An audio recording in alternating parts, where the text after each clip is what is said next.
नमस्कार दोस्तों, इस वीडियो में मैं आप सभी का एक बार फिर से स्वागत करता हूं। आज 13 मार्च 2025 है और आज भारतवर्ष में होलिका दहन ऑब्जर्व किया जाएगा। आप सभी को होली की एडवांस में बहुत सारी शुभकामनाएं और मंगल कामनाएं। आप सभी का जीवन जो है रंग बिरंगे खुशियों से सरोबार रहे। भगवान आपके जीवन में खुशियों के रंग घोल दें, ऐसी मेरी प्रार्थना है आप सभी के लिए।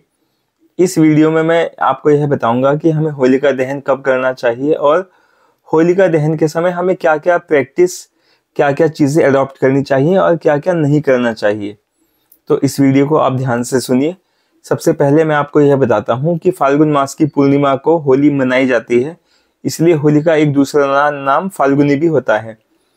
ठीक उसी प्रकार जैसे रक्षाबंधन श्रावण मास की जो पूर्णिमा होती है उस दिन हम राखी मनाते हैं और उसे श्रावणी नाम से जाना जाता है। तो इन दोनों त्योहारों को याद रखना बहुत आसान है, फाल्गुनी और श्रावणी। तो आज सुबह 10:35 पर चतुर्दशी तिथि समाप्त हो जाएगी 13 मार्च को, और उसके बाद पूर्णिमा लग जाएगी, जो कि कल 14 मार्च यानी कल के दिन तक 14 मार्च को दिन में 12:23 तक चलने वाली है।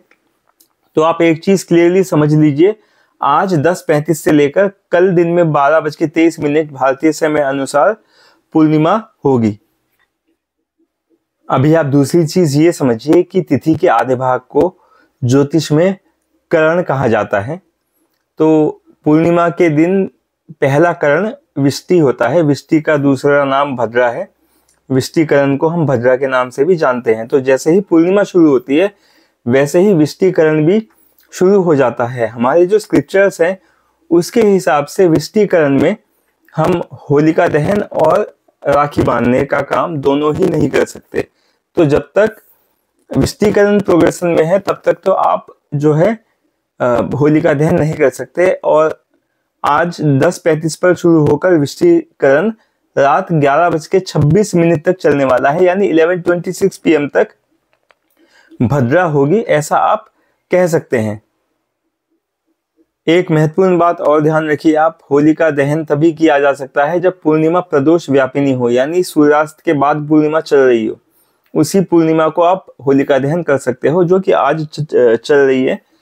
तो 11:26 PM के बाद जब भद्रा समाप्त हो जाएगी और पूर्णिमा तिथि प्रोग्रेशन में होगी, तब 11:26 PM के बाद आप होलिका दहन कर सकते हो। एक चीज और ध्यान रखिए, 4 समय ऐसे होते हैं जब होलिका दहन नहीं किया जा सकता।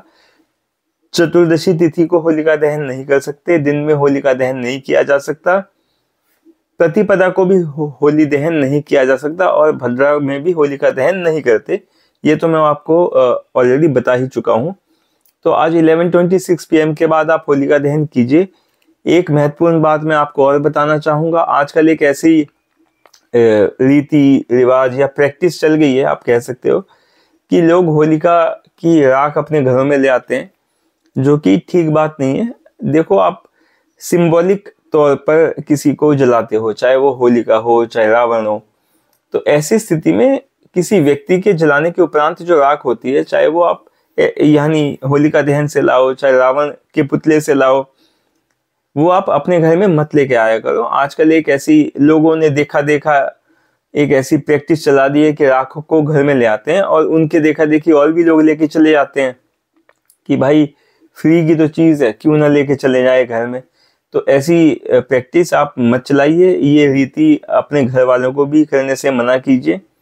फ्री में कोई चीज मिल रही है तो आवश्यक नहीं है कि वो चीज अच्छी ही हो, बल्कि आप होलिका में सामग्री डालिए, उसे और तेज कीजिए और भगवान श्री विष्णु से प्रार्थना कीजिए कि हे प्रभु, मेरे जीवन की समस्याएं इस होलिका से कितनी भी तेज हो, लेकिन जैसे आपने अपने भक्त प्रहलाद जी की रक्षा की थी, पहले होलिका से, बाद में हिरण्यकश्यप से, और भी बहुत सारी समस्याओं से, विकराल समस्याओं से जैसे उनकी रक्षा की थी, वैसे ही मेरी विकट समस्याओं से भी मेरी रक्षा कीजिए और सब समस्याओं का नाश कीजिए। और ऐसी प्रार्थना करके आप अपने घर में आ जाइए।